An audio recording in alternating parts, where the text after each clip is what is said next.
Myself, Professor Pawar VK from Department of Geography, J.A.T Art, Science and Commerce College for Women, Malegaon. On behalf of this video presentation, I welcome you all.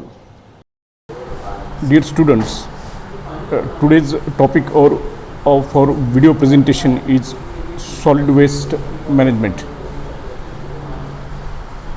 Now, first of all, we'll see what do we mean by solid waste. The term solid waste refers to all discarded and thrown away solid and semi-solid waste arising from human and animal activities.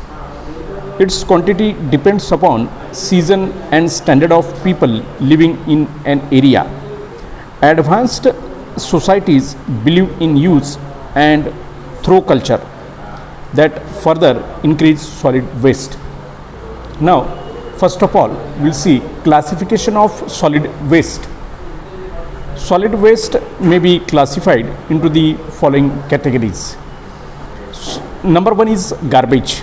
It includes putrescible, that is easily decomposable organic wastes like animals, fruits or vegetable residues, meat, bones, spoiled food, etc. Second is rubbish. These do not decompose rapidly and can be of two types. There is number one, combustible like paper, cardboard, textiles, wood items, leather, plastic containers, etc. Second is non-combustible such as crockeries, metals, metallic cans, empty glass bottles, etc. Now, number third is industrial wastes. These arise from industrial activities such as fly ash, chemicals, sludge, paints, toxic substances, etc. Number fourth is agricultural wastes.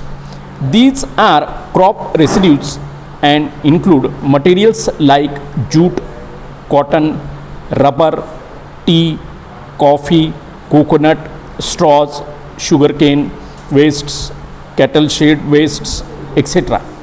Then number fifth, pathological wastes. These include slaughterhouse wastes such as meat, hairs, bone chippings, hides, skin and excretions. Then number sixth is hazardous wastes. These are solid wastes which affect adversely to living beings such as radioactive wastes, toxic chemicals, flammable wastes, explosives and hazardous wastes from hospitals and research institutes. Then number seventh is demolition and construction wastes. These are building materials wastes like bricks, stones, concrete, plasters, plumbing and sanitary parts, etc. Then number seventh is miscellaneous wastes. Solid wastes from uncertain sources such as abandoned vehicles, street sweepings, dead stray animals, etc. are included in this category.